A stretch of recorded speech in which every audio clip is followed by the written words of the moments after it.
Наурыз кездесулері Орталық Азия шеңберінде біздің оқушыларға арналған үлкен бір іс-шара болып табылады.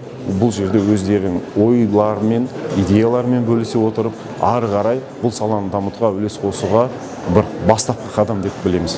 Математика және жаратылыстану бағыты болғандықтан біз балдарды осы жерге жинап, солардың идеялардың, тың идеяларымен бөлісу, жаңа жобаларын көрсету, жаңа достарын табу және ауыл мектептерімен біздің зияткерлік мектептер балалар арасында қарым-қатынасты орнату мақсатында осы тақырыпты таңдап отырмыз. Ең бірінші біз ауыл мектептерінің балаларын осы тақырыпқа жағын бейімделу, яғни профориентация бейімделу жағын, одан кейін әріптестік пен серіктестік тек қана мектеп ұжымы және мұғалімдер мен мұғалімдер арасында емес, оқушылар арасында серіктестік және бұлар бір-бірімен жобаларын көріп, бір-бірімен осы 3 күн ішінде ғылыми жобадан өзге өте танымдық